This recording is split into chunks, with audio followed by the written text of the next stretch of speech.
Os iranianos concordaram em convidar os inspetores da Agência Internacional de Energia Atômica de volta ao país. Isso é um marco importante para o povo americano e o primeiro passo em direção ao fim permanente do programa de armas nucleares no Irã. Nós não tivemos nenhuma reunião com o diretor-geral da Agência Internacional de Energia Atômica e também não temos planos para que a agência inspecione as instalações nucleares do Irã. Isso é amadorismo no pior sentido da palavra. Ninguém em sã consciência, mais uma vez, que realmente queira uma negociação bem-sucedida sobre qualquer um desses assuntos, vai discutir isso em público antes que as questões estejam resolvidas. E se eu fosse iraniano, teria feito exatamente o que aquele porta-voz fez. Diria, olha, nós não concordamos com nada do que vocês estão falando. Se isso continuar, e eu suspeito que vai continuar, porque não vejo nenhuma evidência de que a gente aprenda com o passado, nem de que respeite a experiência, o entendimento, a inteligência, muito menos os nossos oponentes. Eu não vejo nada de bom acontecendo. Não vejo nada saindo dessas conversas, absolutamente nada. Nenhuma solução política. E toda vez que o Vance abre a boca, ou o presidente abre a boca, eles tornam ainda menos provável que surja algo de valor disso tudo.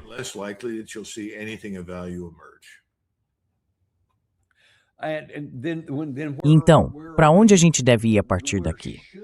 Porque ainda tem outras. Bom, tem várias questões na mesa que precisam ser resolvidas de um jeito ou de outro, já que a gente começou esse processo. Então, o que a gente pode fazer?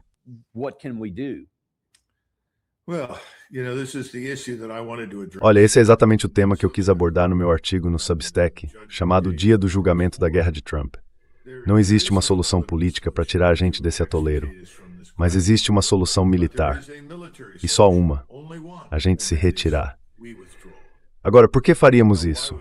Quanto mais esse processo de paz se arrasta, mais difícil e mais complicado ele fica. A confiança entre o Irã e os Estados Unidos desabou, e isso vai levar anos, talvez décadas, para ser reconstruído.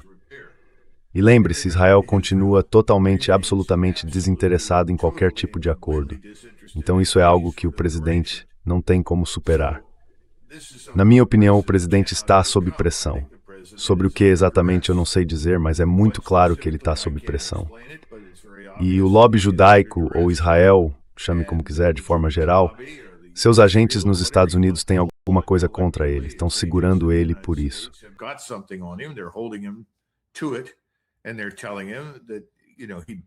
E estão dizendo para ele que é melhor continuar a guerra.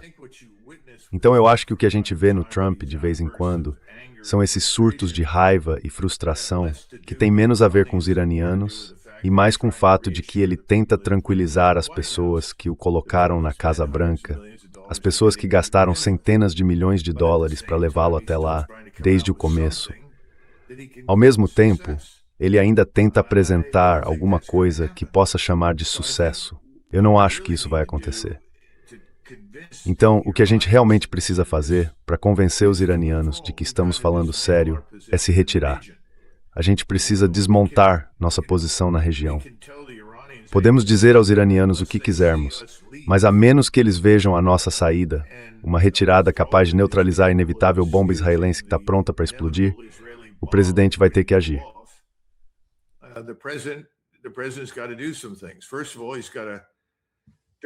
Antes de tudo, ele precisa declarar que vamos nos retirar, rejeitar essa dependência excessiva do poder aéreo e naval para o futuro e reduzir o envolvimento das forças americanas de acordo com isso.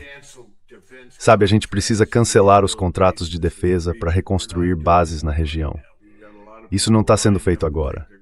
Tem muita gente esperando ganhar muito dinheiro com a reconstrução desses locais. A gente precisa tirar o chefe do Estado-Maior Conjunto. Precisamos tirar o secretário de guerra. Precisamos tirar o diretor da CIA. Se isso não for feito, a suposição é que nada vai mudar, porque são essas pessoas que estão conduzindo e moldando a política.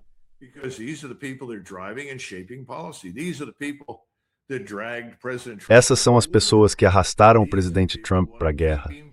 São as mesmas pessoas que querem mantê-lo lutando. E é preciso negociar um acordo entre os países do Golfo e o Irã condicionado à nossa retirada.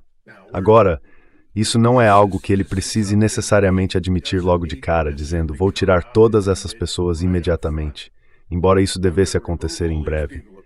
Mas ele realmente precisa se desvincular, tirar esse pessoal de lá e simplesmente dizer para os iranianos, estamos indo embora, estamos fora. Porque tem uma coisa que ele não pode fazer, Dan. Ele não pode garantir que Israel cumpra qualquer coisa que o Irã queira.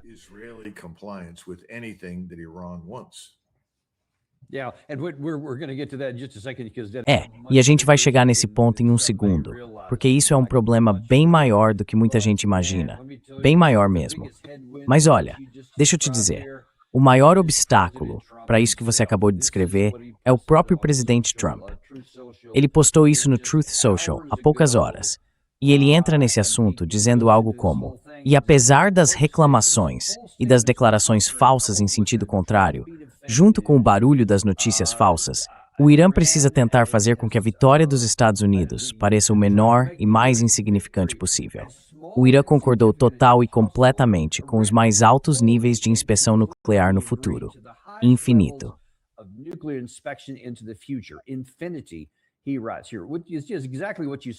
Ele escreve aqui, exatamente como você sugeriu, que está preocupado em parecer que venceu. Então ele continua dizendo essas coisas que não são verdadeiras. E depois vai ainda mais longe. Ele disse, concordei em permitir que o bloqueio do Estreito de Hormuz seja suspenso, e não há necessidade de um novo bloqueio. No entanto, todos os navios permanecem no lugar. Se for necessário restabelecer o bloqueio, eu o farei. E aí ele entra na questão do dinheiro e das sanções que o Tesouro dos Estados Unidos vai colocar em uma conta de custódia, controlada pelos próprios Estados Unidos. E todo esse dinheiro, segundo ele, seria usado apenas, exclusivamente, para comprar milho, trigo e soja dos nossos grandes fazendeiros americanos. Mas, Doug, não tem como isso ser verdade.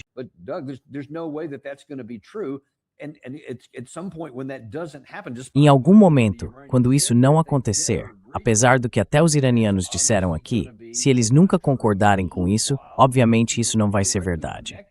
Enquanto isso, diretamente ligado a esse assunto, ontem o Ghalibaf foi a Omã e disse que eles estão trabalhando nos preparativos para o controle do Estreito de Hormuz depois que esse período de 60 dias acabar. Lembra que o presidente Trump, no Truth Social, disse que não haveria cobrança de taxas por 60 dias e também não haveria cobrança depois desses 60 dias. Pois é, o lado iraniano respondeu dizendo, a gente vai cobrar no dia 61. E eles estão avançando nisso agora, o que está autorizado no memorando que o presidente Trump assinou. Cara, com esses ventos contrários, eu sinceramente não sei como as coisas vão funcionar daqui para frente.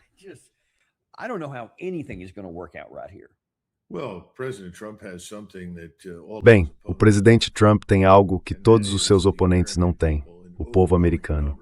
E em números impressionantes, o povo está totalmente contra a guerra. A quantidade de pessoas que se opõem a essa guerra chegou a um nível que não víamos desde o Vietnã. Na verdade, essa guerra agora tem ainda menos apoio do que a do Vietnã teve no final. Pare e pense nisso. Então, o que está segurando o presidente? Sabe, o Abraham Lincoln disse algo que as pessoas não entenderam até ele colocar em prática durante a Guerra Civil. Ele disse, com o apoio da opinião pública, tudo é possível. Sem o apoio da opinião pública, nada é possível.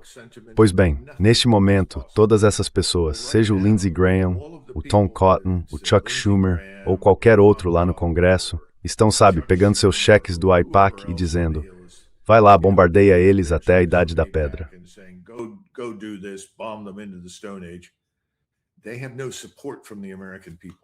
Eles não têm apoio do povo americano. O presidente Trump, se ele se levantar e disser, chega, estamos fora, eu estou saindo, ele tem apoio. O povo americano vai apoiar isso. É isso que o povo americano quer. Então eu não entendo qual é o problema do presidente Trump. E como a gente comentou no começo, quanto mais tempo ele ficar, maior a chance de acontecer outra coisa, de sermos arrastados de volta para essa situação perdida pelos israelenses e acabarmos perdendo mais, parecendo ainda mais fracos e incapazes. Já passou da hora de sair. de parar com essa bobagem. Se você olhar a declaração dele que você acabou de ler, dá para ver que ele está discutindo consigo mesmo naquele parágrafo. E ele perde a discussão. Ele diz, não vou tirar nenhum navio até conseguir isso e aquilo. Mas eu acho que agora é o momento de agir.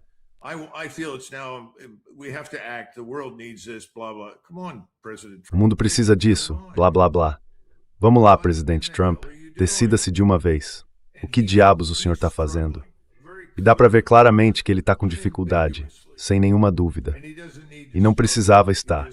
Ele só precisa olhar os dados das pesquisas, entender o que o povo americano quer, e o que eles querem é sair. Então saia. O resto do mundo quer que isso acabe, porque a vida de muita gente, em muitos lugares, depende disso. Quanto mais ele demora, pior vai ser a depressão que agora parece quase inevitável. E infelizmente o pessoal de Wall Street está fora da realidade. Mas eles vão aprender, em poucas semanas, especialmente quando ficar claro que a reserva estratégica de petróleo está praticamente esgotada. E isso vai ser verdade na maioria dos países de que estamos falando, com exceção de um número bem pequeno.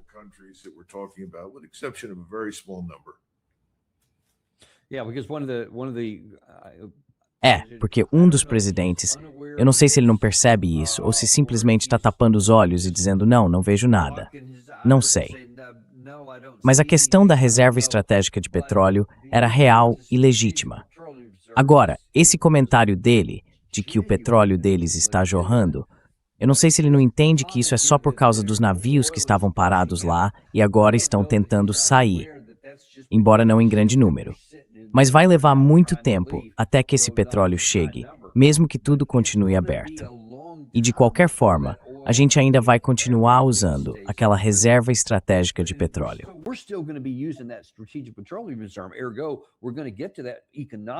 Então a gente vai acabar chegando nesse ponto econômico e financeiro que você acabou de descrever, mesmo que a coisa continue aberta.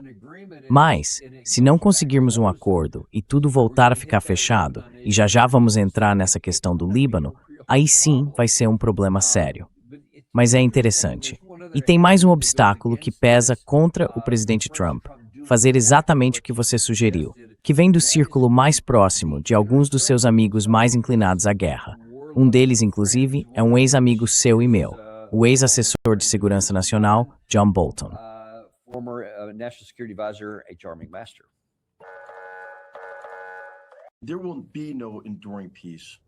Não vai haver uma paz duradoura com o Irã. Não vai haver uma paz duradoura na região ligada a esses grupos que agem por procuração. E o povo iraniano não vai ter segurança enquanto não houver uma mudança fundamental na natureza do governo iraniano. Uma mudança que leve o regime a rejeitar esse tipo de ideologia revolucionária. E o que vem junto com isso é uma hostilidade permanente aos Estados Unidos, a Israel e aos vizinhos árabes. Essa chamada defesa avançada, como eles dizem, na verdade é uma ofensiva avançada. O objetivo é manter o mundo árabe fraco, preso num ciclo constante de conflitos e guerras sectárias, e assim expandir sua influência até o Mediterrâneo, cercar Israel com um anel de fogo, destruir Israel e matar todos os judeus. É isso de fato que eles querem fazer.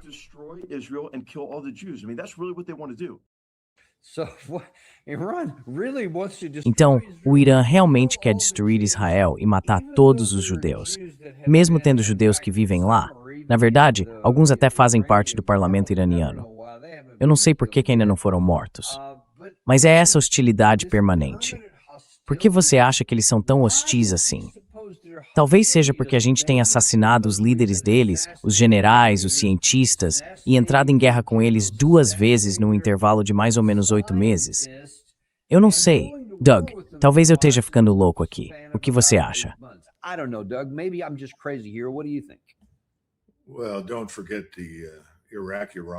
Bom, não vamos esquecer a guerra entre o Iraque e o Irã que nós financiamos. Pois é, tem isso também. A gente equipou os iraquianos e matou o quê? Entre 500 e 800 mil iranianos, dependendo da fonte que você quiser consultar. Olha, ele está apresentando o ponto de vista israelense. O Netanyahu escreveu as falas. Vamos falar da realidade. A realidade é que os israelenses estão numa situação de usa ou perde. Para eles esse é o momento decisivo. Se eles não conseguirem nos manter nessa guerra e prolongar o conflito tempo suficiente na cabeça deles para destruir completamente o Irã, quem deixa de existir não é o Irã, é Israel. Essa é a verdade que ninguém quer admitir dentro do campo israelense agora. Israel está numa situação muito ruim. Está no limite, como a gente costuma dizer. Já não tem muita velocidade nem altitude para perder.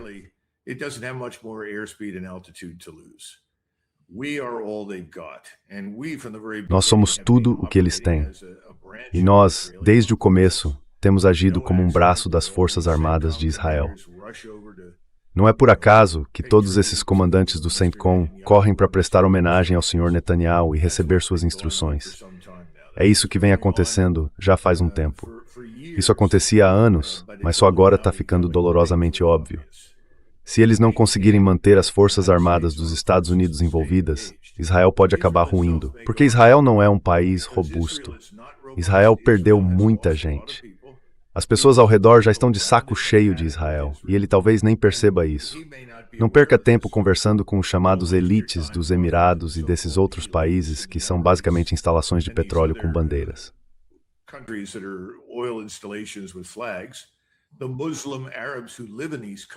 Os árabes muçulmanos que vivem nesses países odeiam as elites.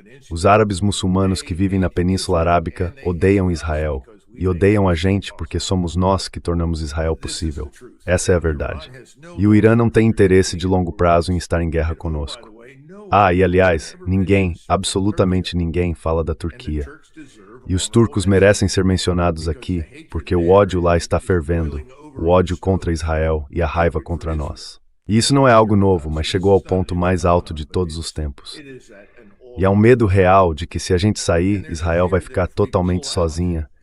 E não vai demorar muito até que os egípcios, os turcos e o resto dos árabes cerquem o país.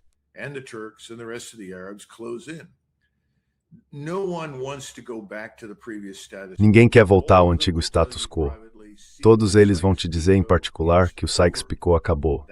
Esse é basicamente o lema no mundo árabe hoje. O acordo Sykes-Picot acabou.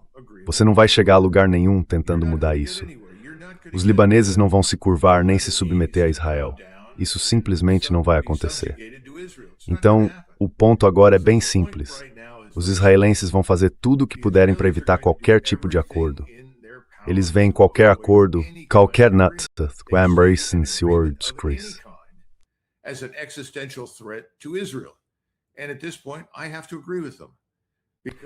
E nesse ponto eu tenho que concordar com eles, porque eles lidaram com tudo isso de um jeito que eu nunca imaginei que fosse possível. Para um grupo de pessoas que supostamente são inteligentes, eles foram muito, mas muito tolos. Se colocaram numa situação da qual não conseguem sair. Então a verdadeira questão não é o que ele apontou, que a gente precisa ficar lá para evitar que os judeus sejam mortos.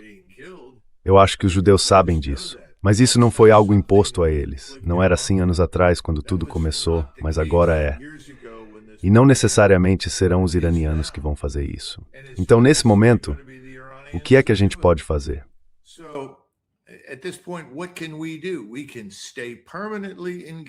A gente pode continuar presos para sempre numa guerra que ninguém quer, nem nós, nem o resto do mundo, e que é extremamente destrutiva. Ou pode acontecer um milagre em Jerusalém, e alguém lá dizer, chegou a hora de mudar completamente o nosso governo. Precisamos adotar uma política externa e de defesa totalmente diferente. Todo mundo que está aqui agora fora, vamos recomeçar do zero. Mas eu não acho que isso vai acontecer. Como você mesmo disse, se a gente ouvir o Donald Trump, será que ele vai realmente afastar os conselheiros militares e políticos mais próximos dele, aqueles que ajudaram a criar esse desastre? Eu acho que não. Mas é exatamente isso que ele precisaria fazer.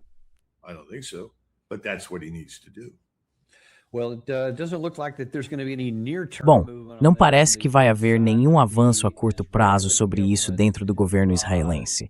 Você já mencionou esse ponto algumas vezes aqui. O maior obstáculo, talvez o mais importante de todos, é a questão do Líbano. E isso foi divulgado, se não me engano, ontem. O primeiro-ministro de Israel, Benjamin Netanyahu, o ministro da Defesa, Israel Katz, o chefe do Estado-Maior das Forças de Defesa de Israel, Eyal Zamir, e o comandante do Comando Norte, Rafi Milo, fizeram uma videoconferência na segunda-feira.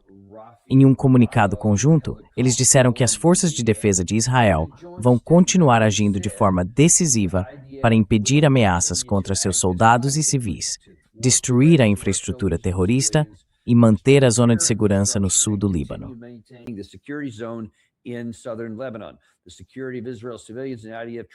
A segurança dos civis israelenses e das tropas das forças de defesa de Israel vai continuar sendo prioridade absoluta, sem concessões.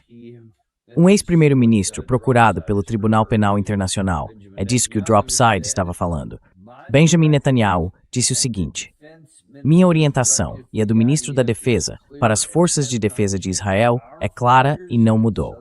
Nossos combatentes no sul do Líbano têm total liberdade de ação para impedir qualquer ameaça direta ou em desenvolvimento contra eles ou contra os moradores do norte. As forças de defesa de Israel não têm restrições nesse assunto. Alguns de vocês podem discordar, mas na minha opinião, isso não foi escrito para o povo de Israel, e sim para o Salão Oval e para o presidente Trump, sem restrições. O que você acha disso?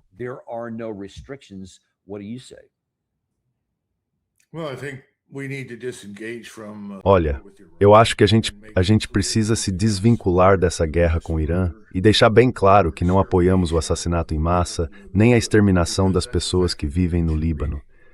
Porque na prática é isso que está sendo dito. Estão falando em transformar o Líbano numa nova Gaza. Os israelenses realmente acreditam que podem resolver essa situação matando, mas eles não parecem entender que adotar essa postura é o caminho mais certo para levar Israel à própria extinção. Não dá para sair disso matando, e tentar fazer isso só piora as coisas, não melhora. Eu nem sei mais o que dizer, Dan, mas se alguém acha que vai conseguir matar o problema no Líbano e transformar o país em outra Gaza, pode esperar sentado. Isso não vai funcionar.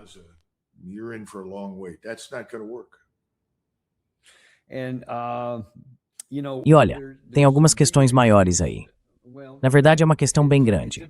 O presidente Trump, na entrevista que deu para Axios, há mais ou menos uma semana, foi perguntado de forma direta: o senhor pode dizer para Israel parar no Líbano? E eles vão ouvir? Vão concordar com o senhor?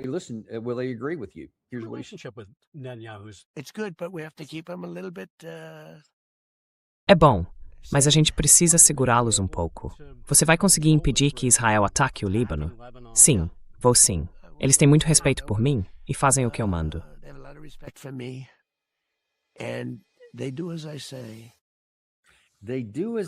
Eles fazem o que eu mando. Foi isso que ele disse lá. Agora, ao que parece, esse memorando e esse trecho de áudio não chegaram até Itamar Ben-Gvir, que falou o seguinte sobre esse assunto. אני חושב שעם כל הכבוד לטראמפ הוא לא הסיפור. הסיפור כאן זה בנימין נתניהו. ראש ממשלת ישראל הוא ראש ממשלה עצמאי. ישראל היא לא עוד כוכב בדגל האמריקאי, וראש ממשלה צריך לקבל את ההחלטות. O primeiro-ministro precisa tomar as decisões, e isso depende muito do Bibi. Ele é quem precisa decidir. Ele gosta muito do presidente Trump, mas trabalha pelos nossos soldados, pelos moradores de Metula, pelos moradores de Kiryat Shmona. Não tem como a gente começar a agir seguindo as ordens de um amigo, mesmo sendo um grande amigo. E isso também precisa ser dito.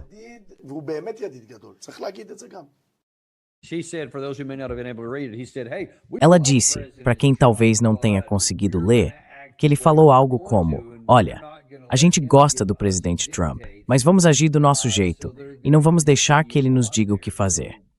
Então, eles vão continuar seguindo o próprio caminho. E o que isso te diz, Doug? Quando a gente olha para tudo isso junto, as alegações que estamos fazendo, que os iranianos teriam concordado, os iranianos dizendo não, não concordamos, o Trump dizendo que mandou Israel fazer tal coisa, e Israel respondendo, tá bom, mas a gente vai fazer o que quiser. Parece para mim que o presidente Trump está ficando cada vez mais irrelevante, até mesmo entre as pessoas a quem ele costumava dar ordens.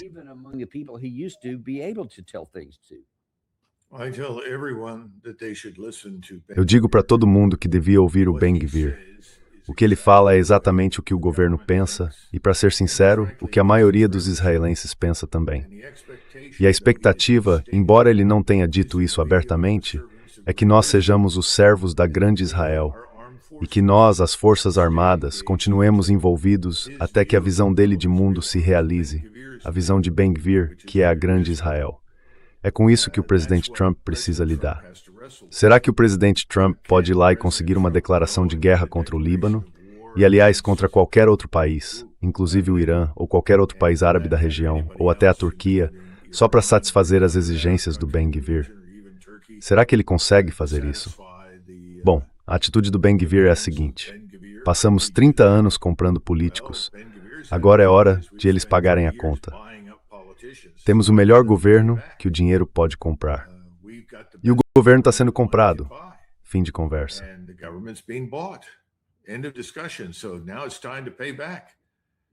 Então agora chegou a hora de pagar a conta. Quando você aceita o dinheiro deles, eles esperam que você entregue resultados. Acho que esse é o problema do presidente Trump com o Congresso, em menor grau para ele mesmo, mas ele também está sob pressão. As pessoas envolvidas aqui, Dan, que não estão sob pressão, são chamadas de americanos, nós. Nós não estamos sob pressão.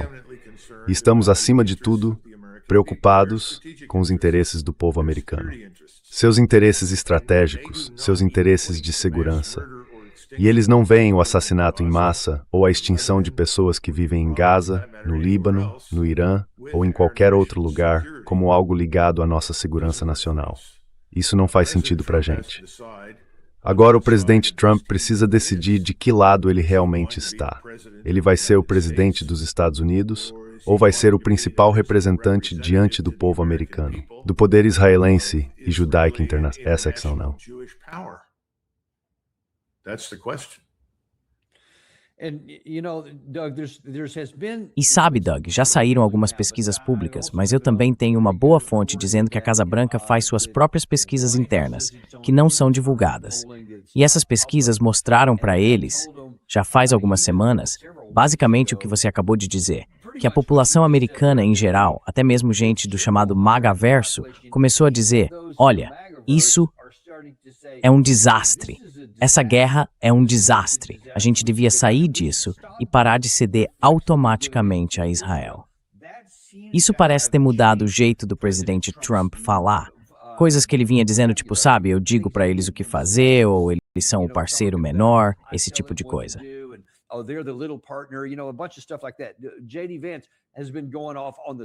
O J.D. Vance tem rodado por aí, participando de vários podcasts e entrevistas, repetindo basicamente as mesmas coisas.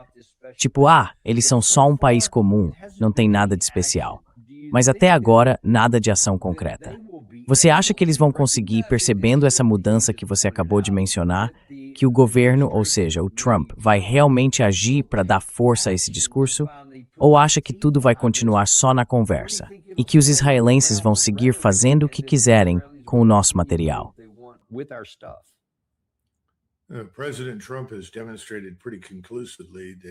O presidente Trump mostrou de forma bem clara que ele é mesmo um político.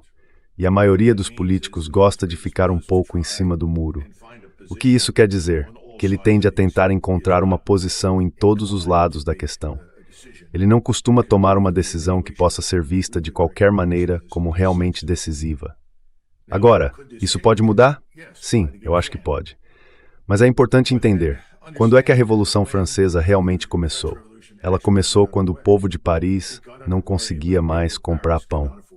Então qual é o ponto de ruptura aqui? Se isso continuar, se a violência continuar, se o petróleo continuar vazando, e se a gente continuar vendo falta de ureia, de ácido sulfúrico, de alumínio e de uma série de outros minerais críticos, todos vindos do Golfo Pérsico, aí sim a situação pode se tornar muito mais séria.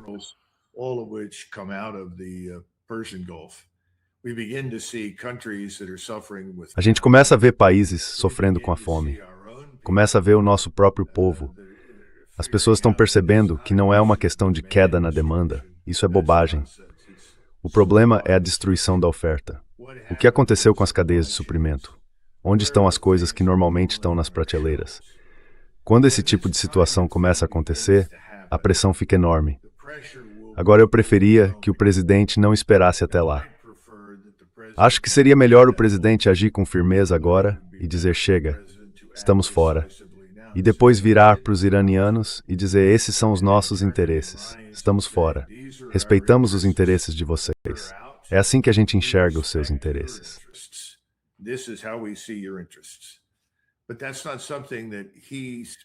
Mas isso não é algo que ele foi treinado ou educado para aceitar. Sabe, historicamente, como nação, a gente era muito popular no mundo, porque costumava respeitar os interesses dos outros. Quando a gente finalmente se envolveu no cenário mundial depois da Segunda Guerra, quando não voltamos para casa e ficamos espalhados pelo mundo, éramos populares, até o comunismo deixar de ser uma ameaça. Aí a gente não foi embora. E foi nesse momento que nossa popularidade começou a cair. E deveríamos ter saído, mas não saímos. Agora tem uma situação parecida no Oriente Médio. A gente não consegue proteger esses países. As pessoas que vivem lá sabem disso. A gente precisa sair e eles precisam aprender a se entender com os vizinhos.